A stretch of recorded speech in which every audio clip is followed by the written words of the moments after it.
Estamos aquí con José Javier Rivera, abogado, socio director de RBC, alumno y además amigo del profesor Edison Ñazo Lima. En octubre de este año se cumplen 10 años de su desaparición física solamente. Como dice el dicho, solamente nos morimos cuando se nos olvida. A Ñazo no lo hemos olvidado a nosotros los que lo conocimos. Queremos entonces preguntarle a José Javier, tú has dicho varias veces que Ñazo es como que fuera tu papá. Explícanos por qué dices eso. Bueno, hay muchas razones, pero podría empezar diciendo que tuve la fortuna de conocer al profesor Ñazo en mi segundo año de universidad. Todavía en ese momento la USMA tenía sedes temporales para la Escuela de Derecho, y prácticamente en cada año teníamos una sede, así fue hasta el final. Y bueno, cuando lo conocí, imagínate, había dado derecho administrativo, y como era bastante curioso, me dio por empezar en ese momento una tesis sobre el acto administrativo. O sea, el acto administrativo. Estaba recibiendo clases del profesor Feliciano Olmedo Sanjur, y entonces había empezado por ahí. Y después que estudié el primer semestre de finanzas públicas, me interesó bastante, y pues resultó que me puse a estudiar un poco de economía, y ahí viene la primera aproximación. Sabes que en Uruguay, en el momento en que Ñazos se convierte en un contador, en realidad en Uruguay los contadores públicos no veían propiamente los temas de registros contables, sino que los contadores públicos en Uruguay eran más bien una mezcla de economistas y abogados. Y entonces ocurrió que por ahí en diciembre de mi segundo año, o sea, terminaron las clases, y yo me enteré que el Banco Hipotecario del Salvador, eso fue por el año 1974, por ahí, había lanzado un concurso porque se cumplían 50 años de la existencia, o 25 años, no me acuerdo si 50 o 25, no es importante ahora, de la existencia de ese banco hipotecario, y tenía un concurso que de memoria recuerdo que se titulaba Políticas antiinflacionarias para los países centroamericanos. Y como mi vena era bastante de economía, bueno, me apunté en el concurso, y a partir de ese momento le dije al profesor Ñazo que yo necesitaba información. Ñazo en ese momento era director técnico del CIAT, del Centro Interamericano de Administradores Tributarios.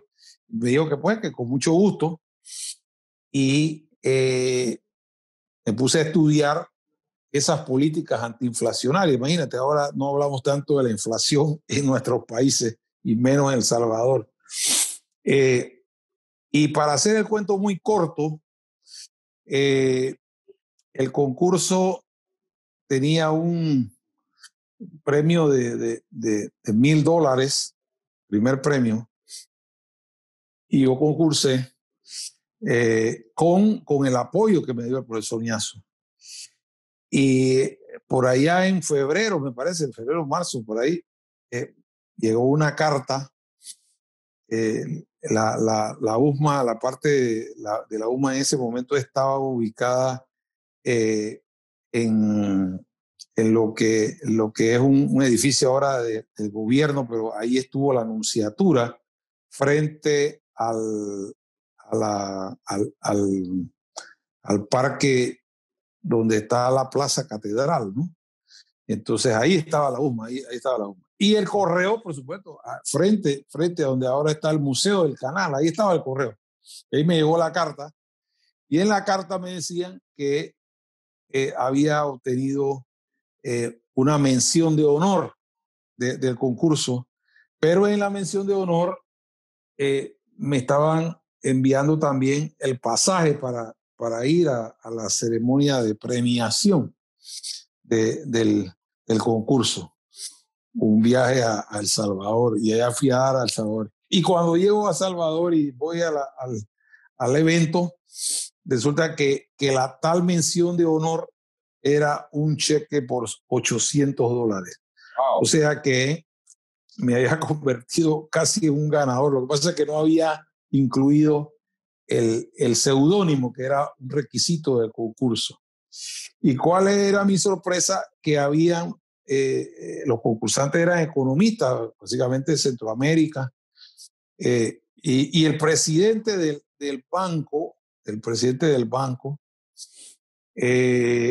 era un economista y abogado. Ahora no me acuerdo su nombre. Pero él llegó a ser presidente de El Salvador, el presidente del Banco Hipotecario. Y también fue uno de los que participó en el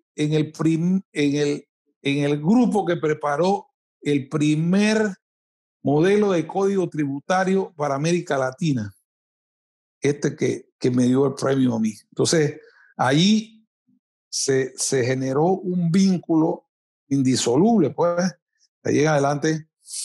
Y yo creo que Ñazo realmente fue un baluarte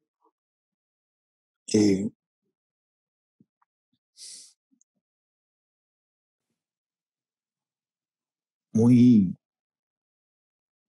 muy importante. Por eso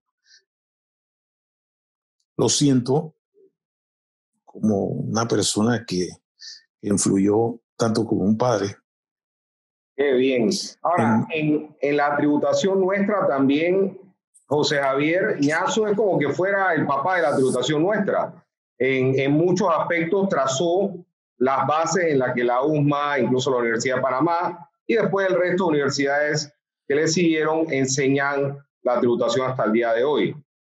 ¿Cómo era la tributación antes de Ñazo? Bueno, yo diría que para identificarla, más bien se hablaba de derecho fiscal, pues, como y no existía la denominación de derecho tributario. No,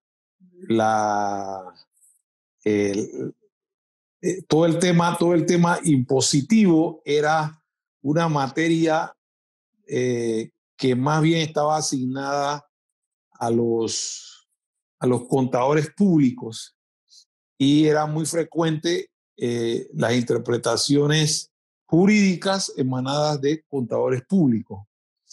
Y Ñazo, a través de sus obras, Finanzas Públicas, Política Fiscal, primero, fue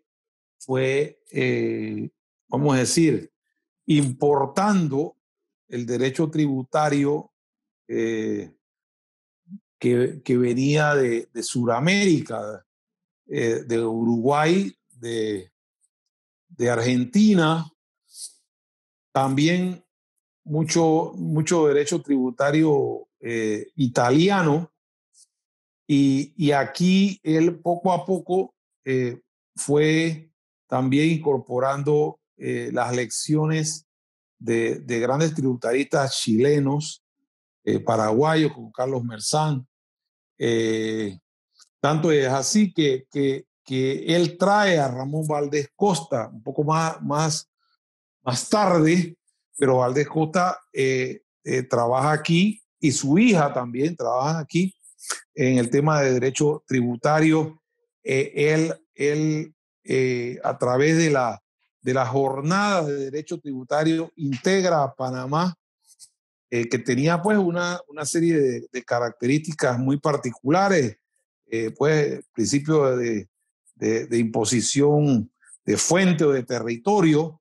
Ya en esos momentos, una gran cantidad de países de Sudamérica comenzaban a abandonar los principios o la potestad tributaria territorial y estaban cambiando hacia la potestad tributaria de renta mundial. Trae al estudio todos los acuerdos, los de Aladi,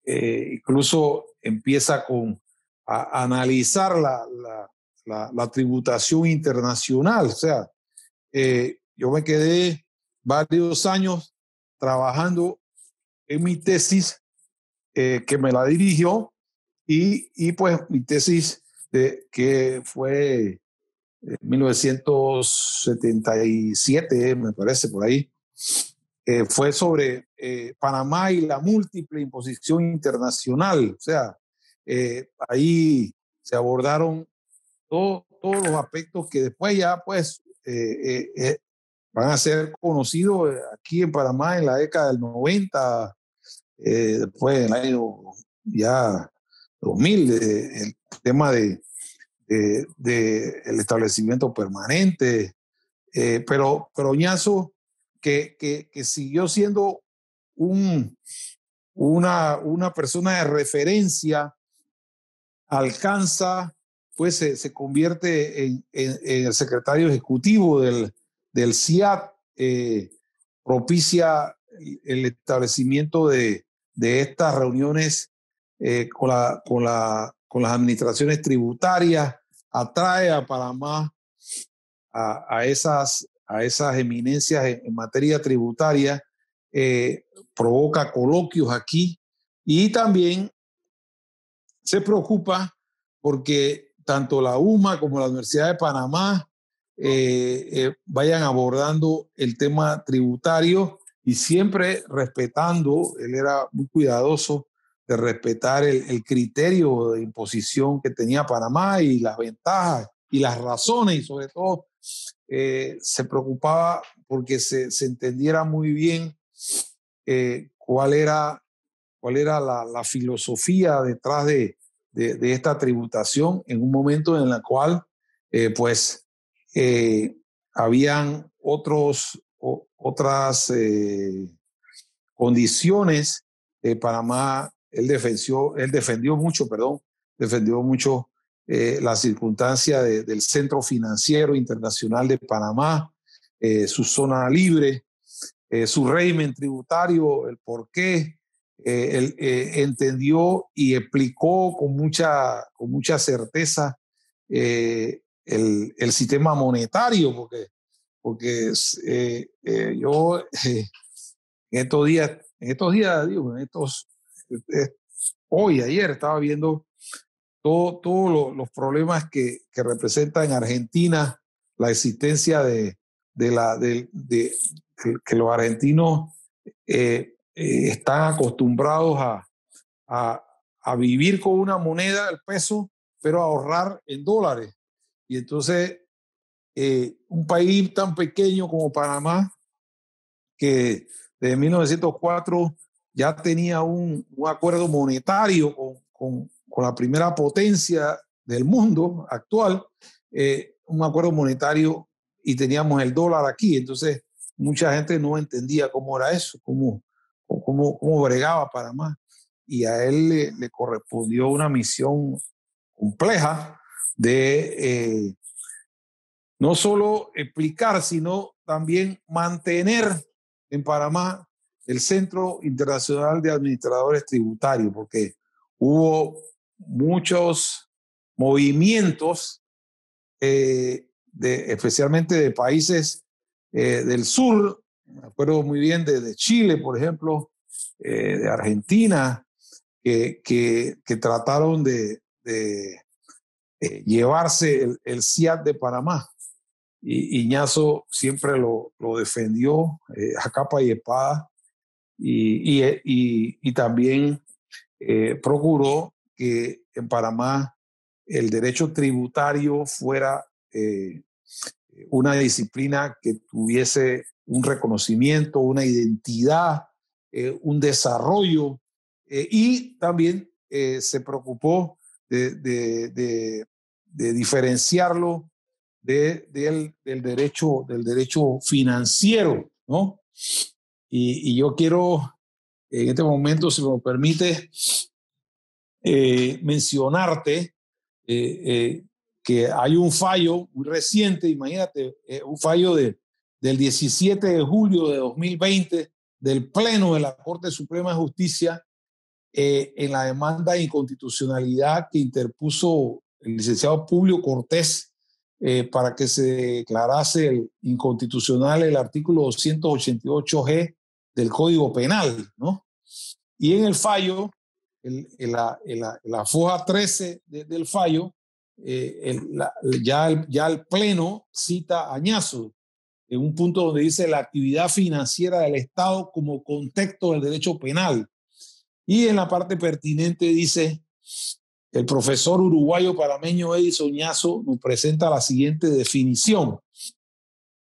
Las finanzas públicas o hacienda pública es la disciplina que estudia las llamadas necesidades colectivas y el modo de satisfacerlas por parte del Estado. Ese objetivo se cumple a través de la actividad financiera que comprende la estructura y operación de los ingresos y gastos públicos y los presupuestos gubernamentales como elemento consolidador de aquello. O sea que Ñazo todavía tiene vigencia, todavía. Y es un fallo de reciente data, porque se abordó el tema de que si era factible tener una normativa de derecho penal con normas de estas llamadas normas en blanco, pues.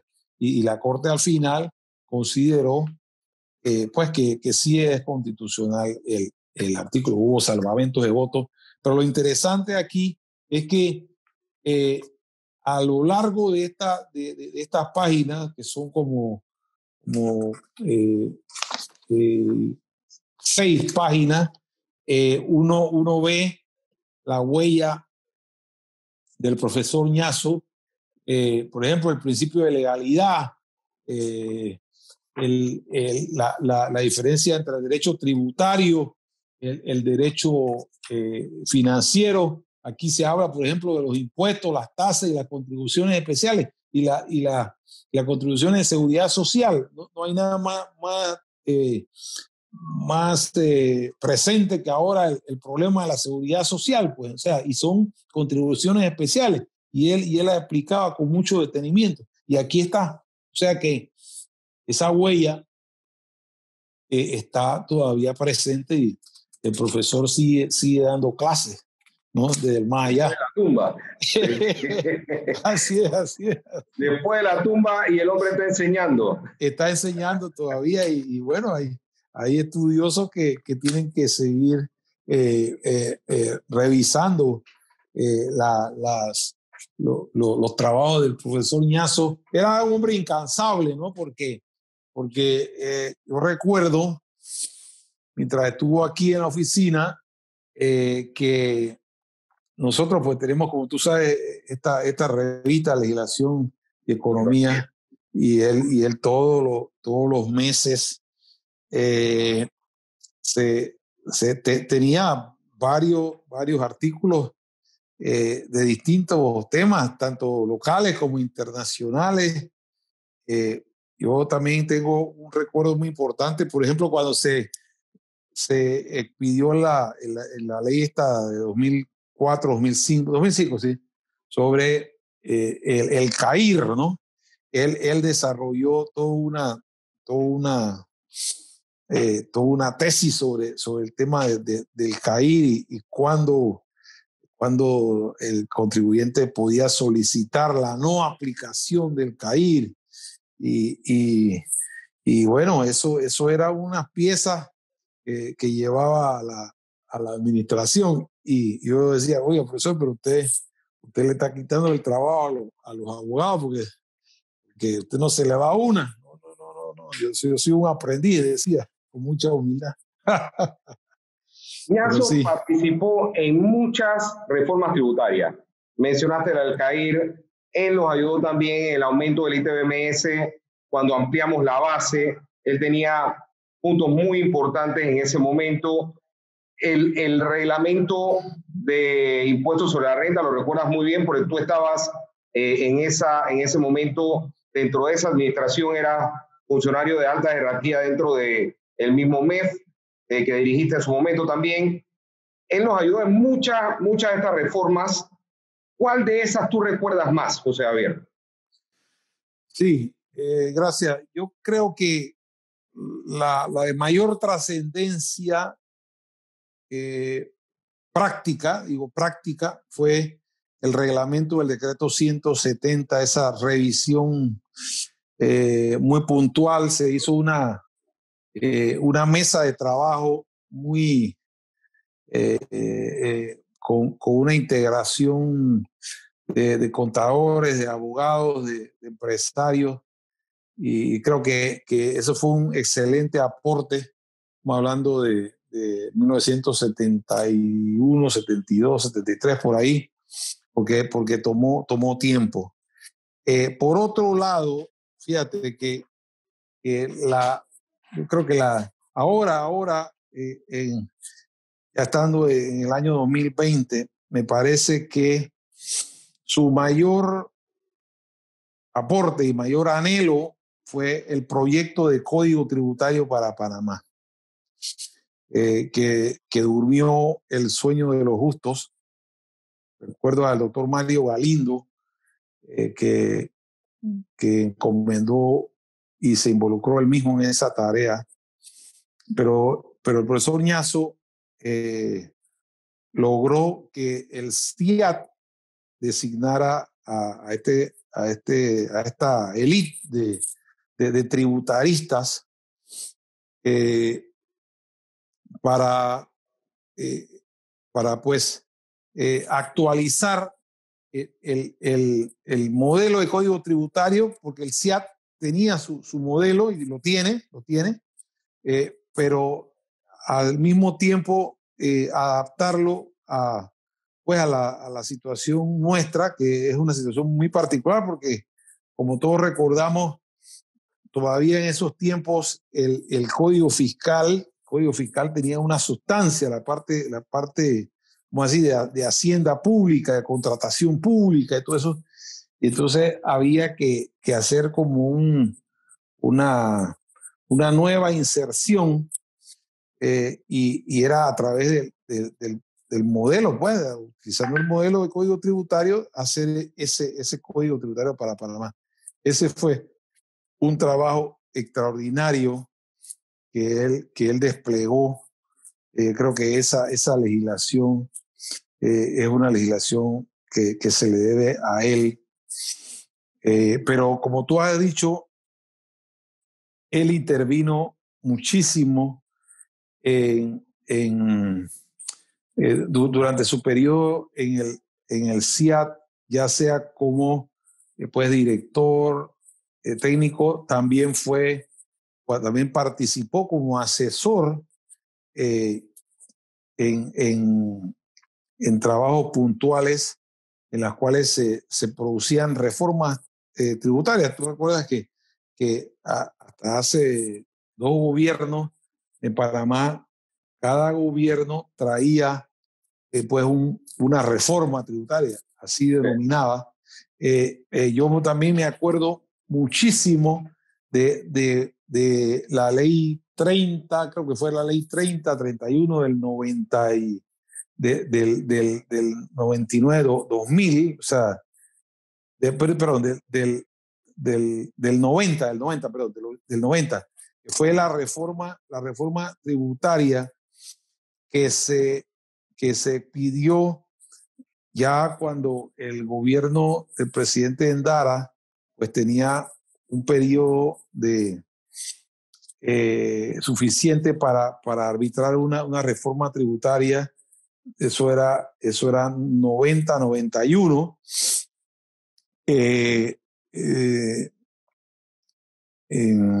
Francisco Ollón era el director de ingresos. Nosotros fuimos a Colombia. Colombia acababa de pedir una reforma tributaria extraordinaria. Allí, por ejemplo, se estableció un principio de tener una carrera tributaria y también un reconocimiento a los funcionarios dentro del ámbito tributario en función de los incrementos en la recaudación, por una recaudación real. Se creó la oficina de los grandes contribuyentes, una serie de situaciones para acercar la tributación al empresariado, o sea, para convertirse en un eje de generación también de ingresos, el cumplimiento voluntario. Ñazo nos ayudó mucho en eso para tener una conexión, porque en ese momento era el momento de las llamadas autarquías tributarias, o sea que las direcciones de ingresos se estaban convirtiendo en algo como autoridades y se estaba produciendo una decisión en materia tributaria para separar la tributación de comercio exterior, aduanera y eso, separarla pues de los impuestos, vamos a decir, internos. Y entonces recuerdo que la Dirección de Impuestos Nacionales de Colombia se separó de la Dirección de Tributos Aduaneros, ¿no? Y él siempre estuvo ahí para discutir, para traer información, también para proveer legislación internacional. En ese momento se fortaleció mucho una figura en que se apoyó el CIAT, y eran los corresponsales del CIAT en los países. Eso se fortaleció mucho. Me tocó a mí en un momento dado ser el corresponsal del CIAT para darle pues toda la información que se producía en cada una de las administraciones tributarias. Era un hombre incansable, o sea, yo recuerdo que su familia, él tenía una pequeña casita ahí en Coronado, y muchas veces su esposa y sus hijas estaban ahí pendientes para ir a la playa. A él le gustaba la playa, pero el hombre tenía una máquina de escribir, creo que era una Smith Corona, y la manejaba a una velocidad que ahora los niños que cogen los celulares y van chateando, así mismo era el profesor Ñazo, girando páginas. Qué barbaridad. Y entonces se le iba a veces los fines de semana, ¿no? Solamente los partidos de fútbol lo sacaba un poco de la brea. Y José Javier, de esa máquina probablemente salieron las obras, que fueron varias, algunas escritas con Levi, otras escritas con otra gente. Contigo se escribieron varias cosas con otros colegas. De esas obras que él nos dejó, Principio de Finanzas Públicas, Impuestos y Gastos de Panamá, nos dejó varias. ¿Cuál tú consultas todavía hasta el día de hoy? ¿Y cuál consultas más? Sí, mira, es interesante esa pregunta, porque, por ejemplo, ahora, a propósito de los webinars que se están dando sobre el Código de Procedimiento Administrativo aquí en Panamá, pues, que está en pausa, una pausa que no entiendo. Hay que regresar a la finanza pública para distinguir entre, bueno, si se habla de bueno, si el derecho tributario es autónomo y qué se diferencia del derecho financiero y tal. Esa obra de finanzas públicas es portentosa. A mí, cuando estaba de profesor de la universidad, tú sabes que los cursos de Hacienda Pública, Derecho Fiscal, se dictan cuando todavía los jóvenes están pensando más en la fiesta. Entonces, ¿cómo uno le lleva el fenómeno tributario y la finanza? Entonces, hay que traerle con ejemplos, ¿no? El presupuesto, porque es importante el presupuesto público, ¿no? Y ahora, pues, en este momento, la gente dice, bueno, nos estamos endeudando. Bueno, Ñazo abordaba el tema del endeudamiento, los ingresos, los ingresos fiscales, cuáles eran, los tributos, cuáles son los recursos que tiene Panamá, el canal, ahora las actividades mineras. Entonces, uno tiene que manejar eso. Sin embargo, en todo lo que era ya el derecho positivo, los impuestos, o sea, el tema de la obligación tributaria, pero ya llevada al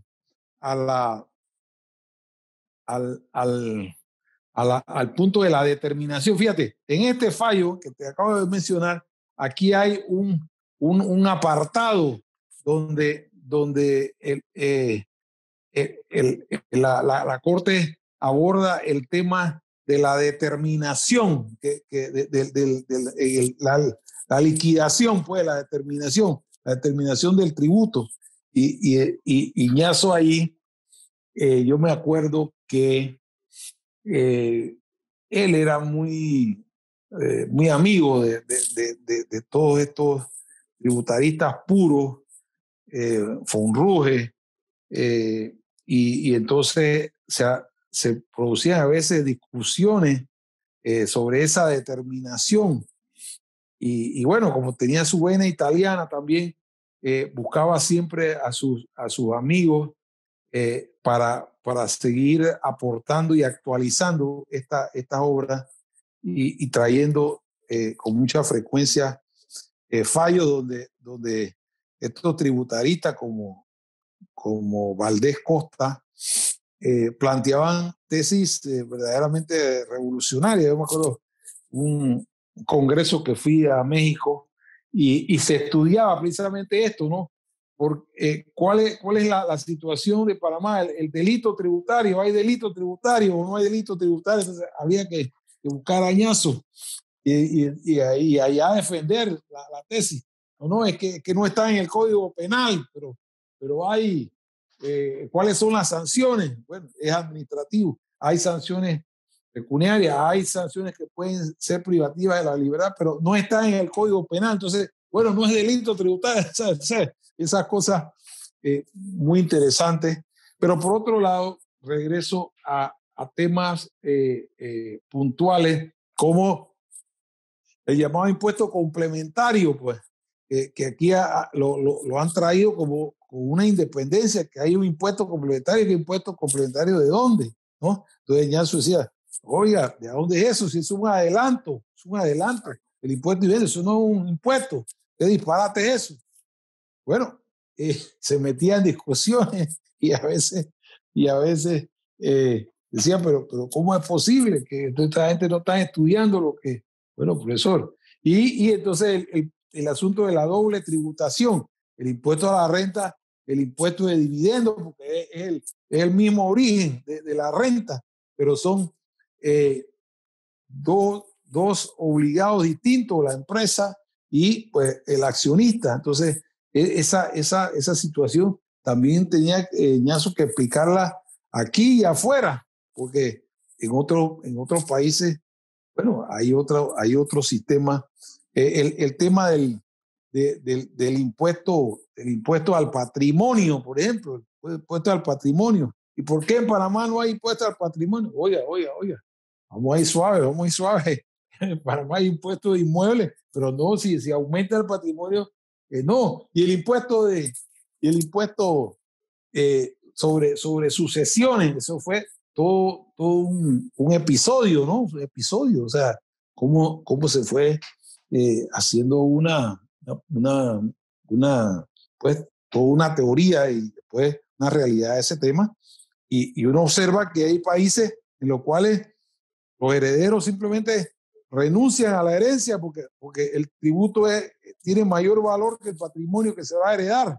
Entonces, deja eso en manos del Estado. Aquí en Panamá la situación es otra. Y bueno, él lo buscaba así. José Javier, tú has mencionado un punto que tiene conexión con la tesis de grado tuya de la doble tributación. En el tiempo de Ñazo no se llegó a ver tratados de doble imposición en Panamá. Yo recuerdo que tu tesis de grado fue sobre la doble imposición. ¿Qué pensaría Ñazo de que ahora tenemos más de 10 tratados de doble imposición firmados por Panamá? ¿Cuál tú crees que hubiera sido la opinión de él en ese tema? Bueno, él realmente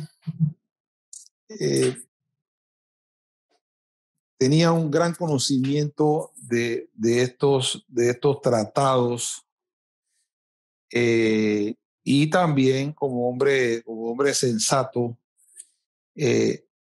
pensaba en que poco a poco el tema de la tributación internacional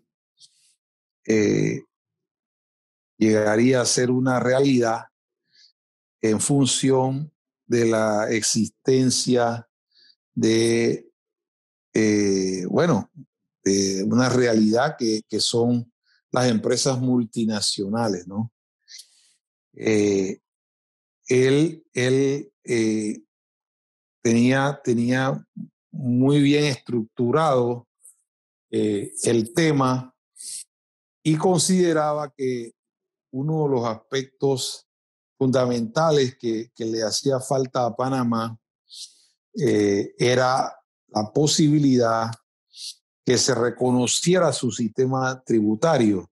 Y decía, bueno, mientras no haya tratados, no exista la regla del crédito fiscal, la regla del diferimiento del impuesto, pues pueden darse situaciones en las cuales se tomen medidas unilaterales contra el país y eso no es beneficioso. O sea que él creo que estuviese mirando el asunto como un tema de política económica y en la cual el país debía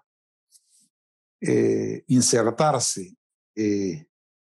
Yo te puedo mencionar que, por ejemplo, mira a dónde me voy a ir.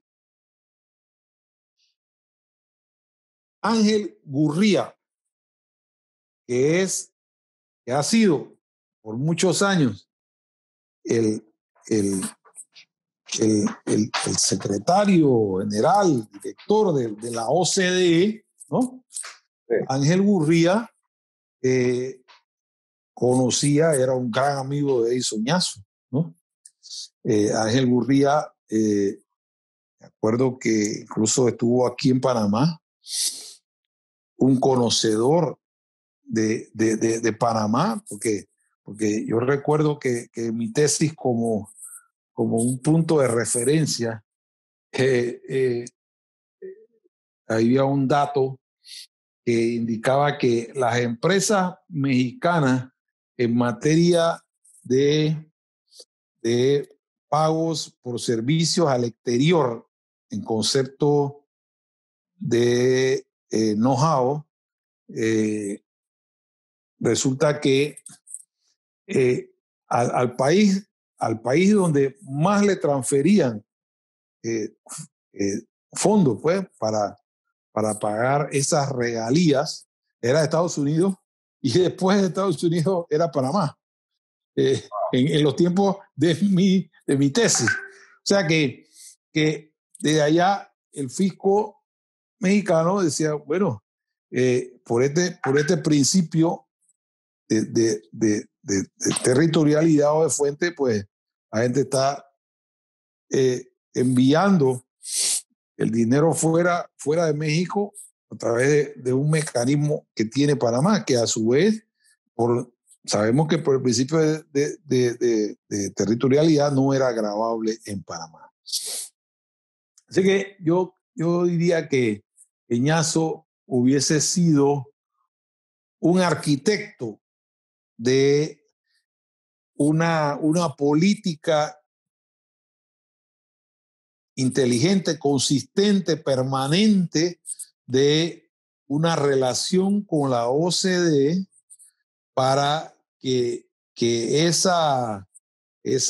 ese velo negativo que se ha cernido sobre Panamá por distintas circunstancias no hubiese sido esa realidad, porque lo que yo sostengo es que Panamá no aprovechó momentos importantes para hacer prevalecer su sistema y también para que en verdad se mantuviera una política de campo nivelado. Esa política no existe en la OCDE y se acaba de revelar ahora con estas situaciones que se han dado en varios países que digo, tienen sus paraísos fiscales, pero no se le aplica a ellos la ley, solamente se le aplica a otros. Me acuerdo que otro director de la OCDE en un momento dado, Owens, también tenía fuertes vínculos con el CIAT. Recuerdo que Jorge Kosulich en un momento dado habló con él sobre el tema de Panamá. O sea que el hecho de tener el Centro Interamericano de Administradores Tributarios, que desde los tiempos de Eñazo fue expandiéndose, porque habían aquí, y existen, yo creo que todavía existen aquí, pues, vamos a decir, apoyos técnicos, representaciones, como si fueran embajadas de los países como Francia, como España, recuerdo que hasta Taiwán, había unos de África, pues lo que hicieron ellos, entre esos Eñazo y otros, labor que ha seguido Marcio Verdi, Kosulich, fue convertir a ese centro en una especie de entidad multinacional también, más allá de los administradores tributarios de América Latina, ¿no?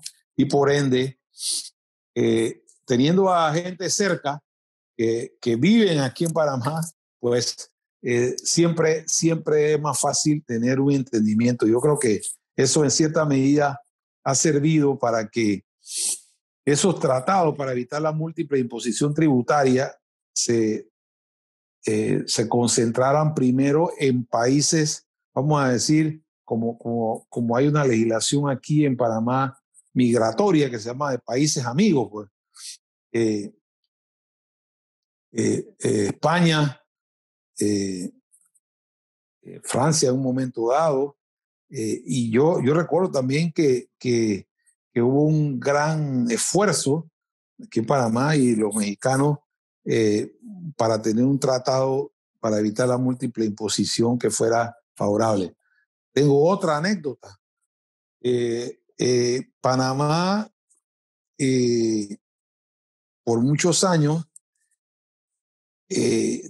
tuvo una especie de veto en Chile, porque se consideró como un paraíso fiscal, y se estaba negociando un tratado de libre comercio entre Panamá y Chile, y ese tratado estaba trabado, y al final pues se destrabó con la intervención del presidente Ricardo Lagos, amigo de Panamá, persona que vivió en Panamá y que uno de sus últimos momentos se pudo firmar ese tratado. Me tocó estar allá en Chile y bueno, la situación, por lo menos en ese periodo, fue más beneficiosa para Panamá. Hay que recordar que Chile en un momento dado era como la punta de lanza de América Latina y se logró una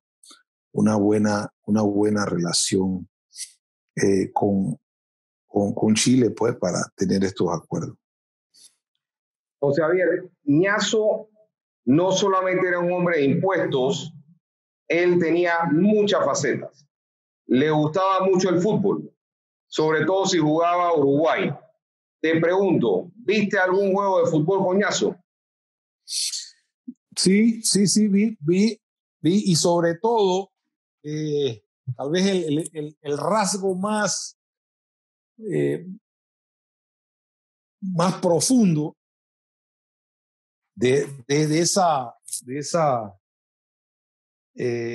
esa afición es que él me contó y tenía una grabación del partido del Maracanazo,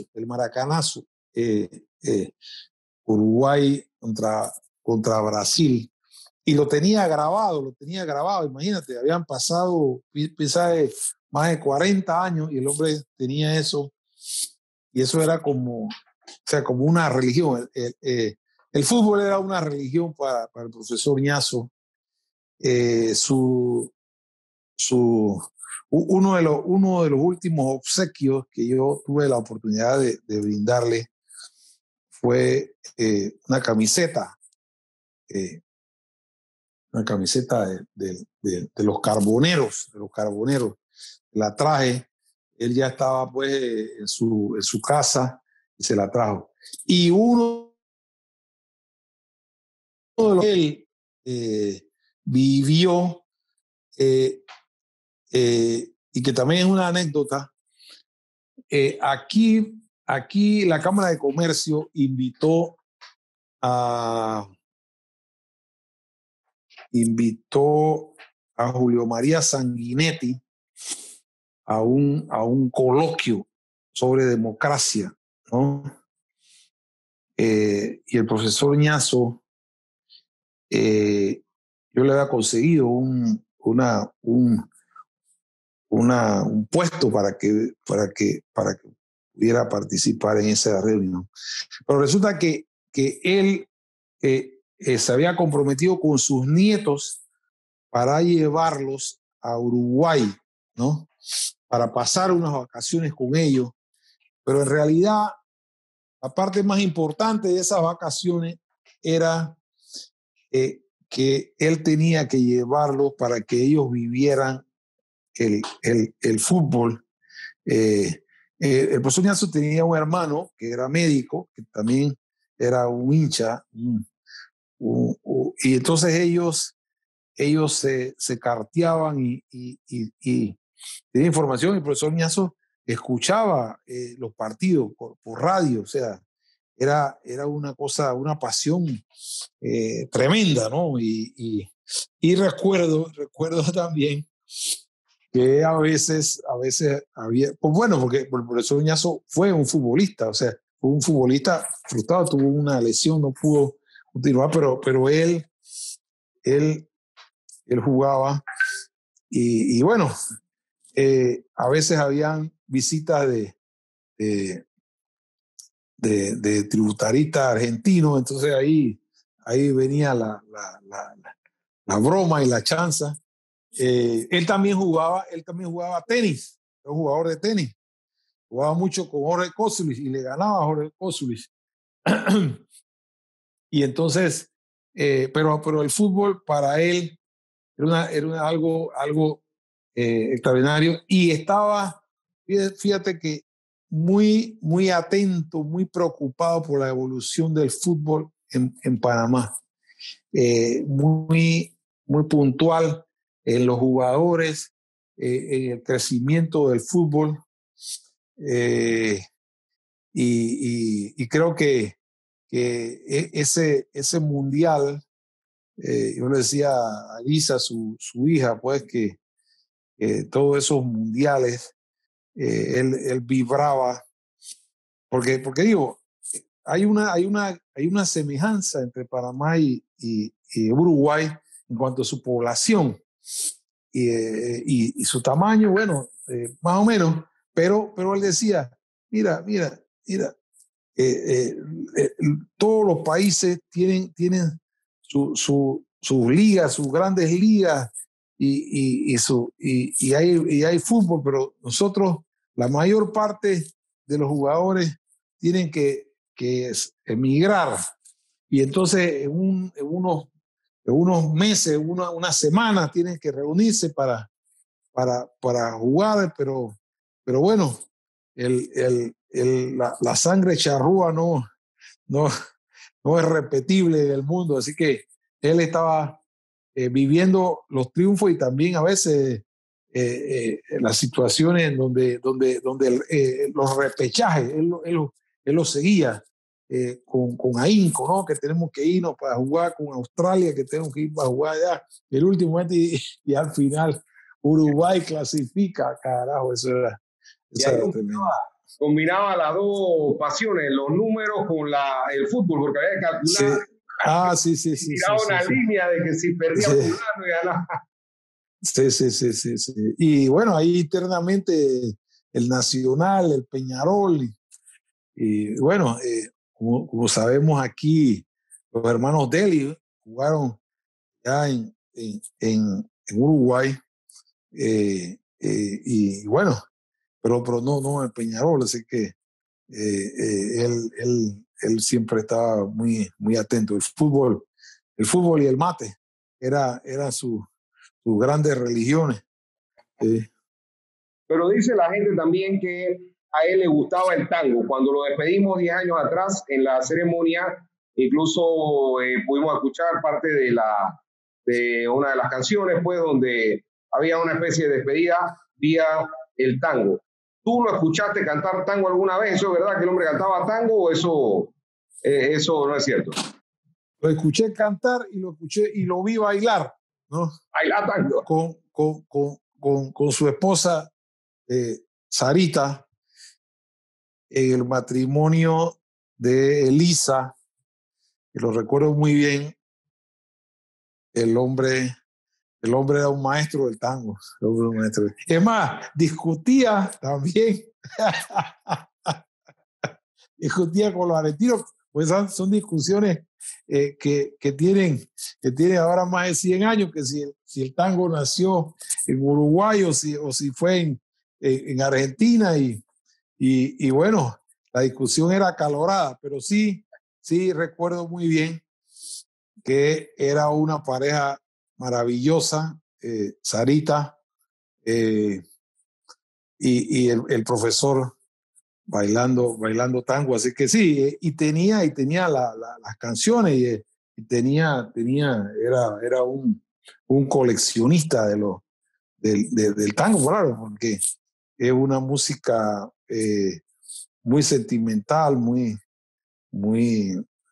coloquial, y bueno, él la disfrutaba totalmente. José Javier, a ti te tocó dar la despedida a Ñazo, unas palabras en la ceremonia por parte de los que lo conocieron desde el punto de vista profesional. Uno de los no parientes de Ñazo que habló ahí fuiste tú, hace 10 años atrás cuando lo despedimos. Y yo recuerdo bien las palabras, 10 años después, si Ñazo te estuviera escuchando, ¿qué le dirías a Edison Ñazo? Bueno, primero, nuevamente unas gracias muy efusivas, un agradecimiento porque no solamente a mí, a muchas personas, a mi sobrino Said lo quiso mucho, a Irene, mi esposa, y yo creo que me quedaría corto dándole ese agradecimiento, pero además una admiración muy profunda por su sencillez, por su humildad, por su desprendimiento, por haberme enseñado a estar permanentemente atento. Ñazo era la prueba de la persona que tenía en el ADN el aprendizaje, el aprender, dar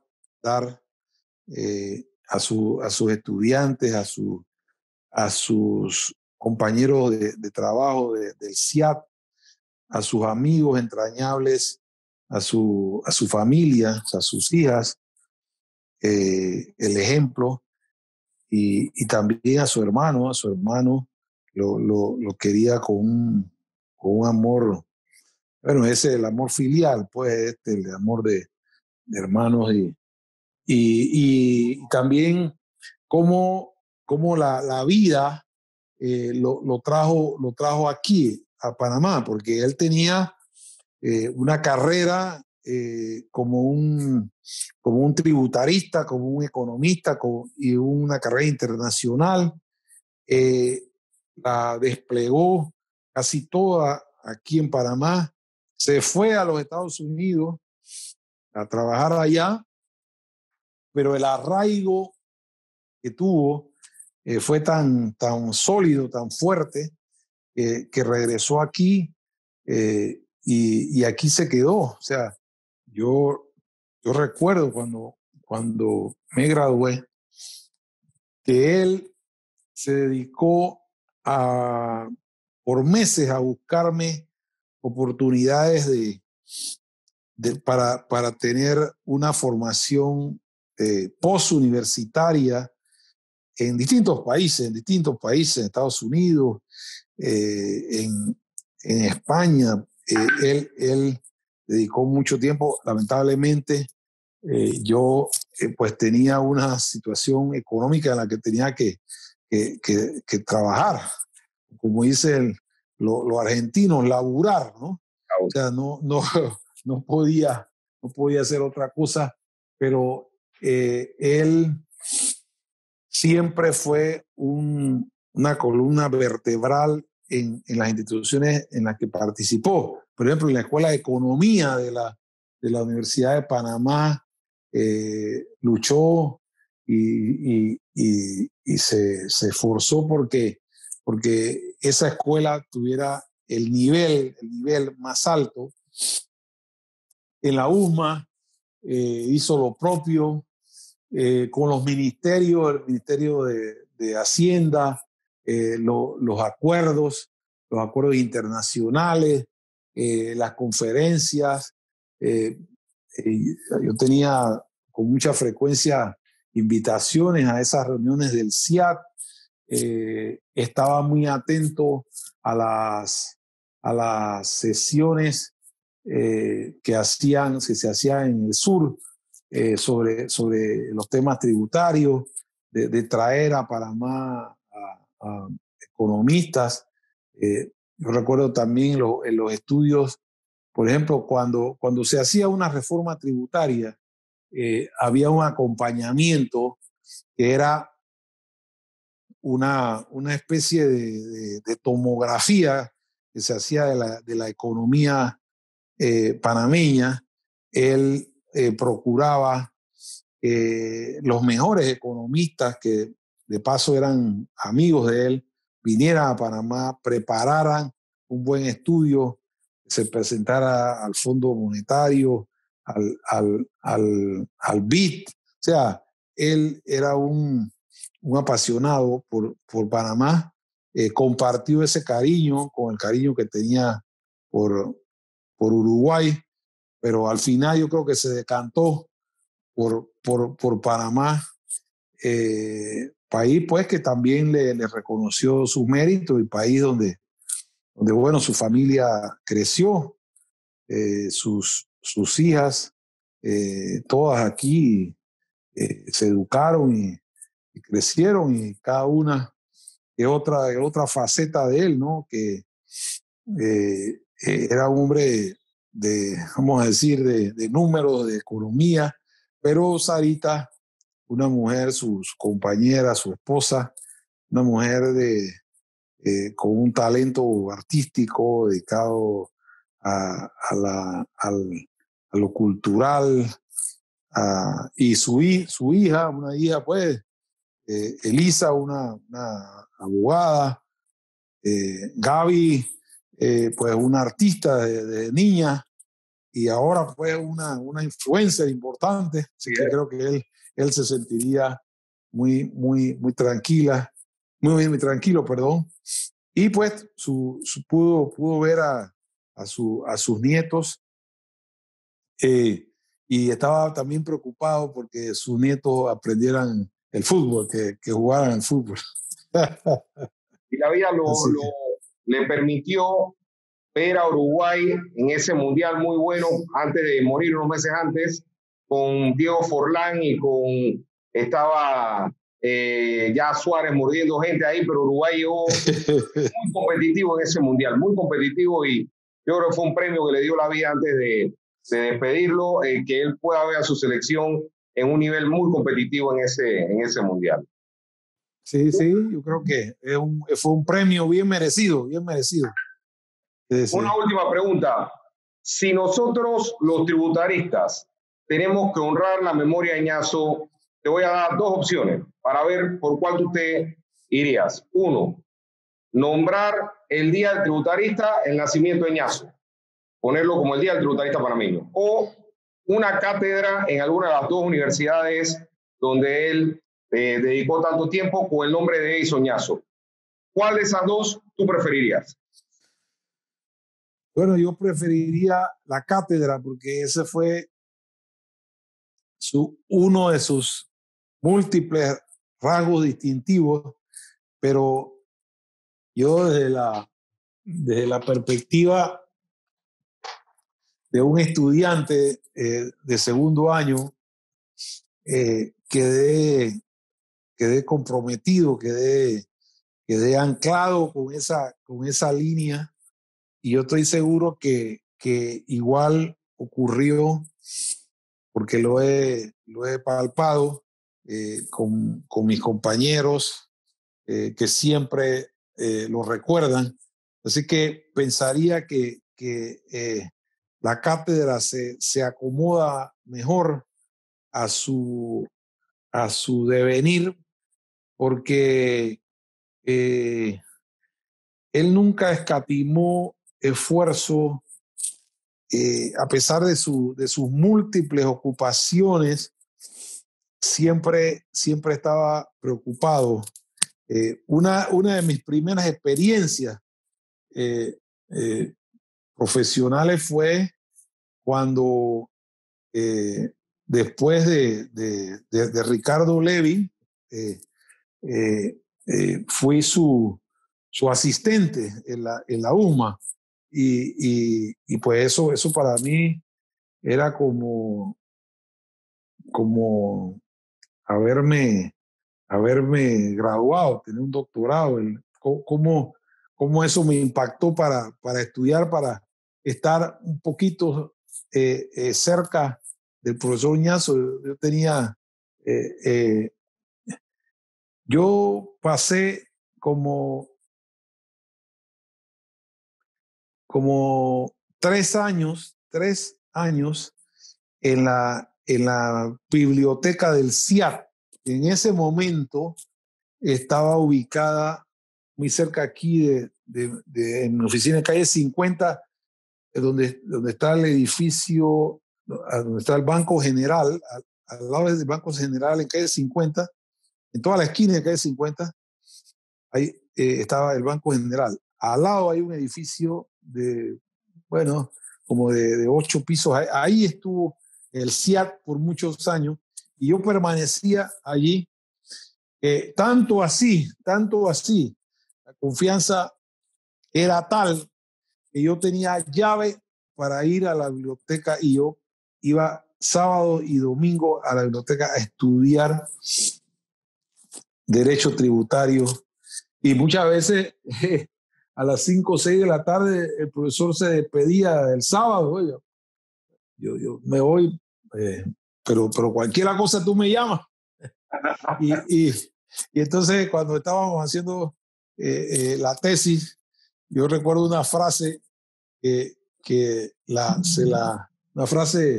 una frase que se la coloqué ahí para ponerle algo de humor a las cosas, ¿no? Él me corregía la tesis y entonces escribía con esa rapidez y tal y tal. Y yo entonces tenía que recortar la página para insertarle la nueva página. Entonces yo decía, tengo que hacer una cirugía sin bisturí, profesor. Y bueno, eso me lleva pues a la misma senda, pues. El gran profesor es su cátedra, donde se siente mejor, donde se renueva, dicen los grandes profesores se renuevan en la cátedra, ¿no? Y eso es lo que ahora con la pandemia hace falta, ¿no? El contacto personal, la pregunta, el intercambio, el día a día, el comentario. Yo tuve la gran fortuna también de ser alumno de Mario Galindo, y Mario Galindo también, en su firma Galindo Arias y López, nos permitía, teníamos una compañera, Leticia Fonseca. Leticia Fonseca trabajaba en Galindo Arias y López, y nosotros teníamos llaves en esa biblioteca también para quedarnos, y nos quedábamos 11 de la noche estudiando fallos de la Corte Suprema de Justicia, y así mismo iba o a la biblioteca del CIAR o a la biblioteca de Galindo Arias y López. Así que éramos unos ratones de biblioteca. Pagó bien la apuesta esa de estudiar en Sí, otra cosa. sí. Te damos las gracias, José Javier. Dice, solo nos morimos cuando se nos olvida. Añazo no lo hemos olvidado. Los tributaristas Así no lo es. hemos olvidado. Así es, así. Yo te agradezco a ti, al contrario, Carlos, la deferencia tan enorme de permitirme mantener vivo ese recuerdo, esa estimación, y saber pues que el país tuvo en Ñazo un ciudadano distinguido y un hombre que hasta el último aliento pues dio todo por Panamá y su progreso, ¿no? Así que mejor que eso no hay nada. Muchas gracias, José Javier. Bueno, hasta luego. Saludos.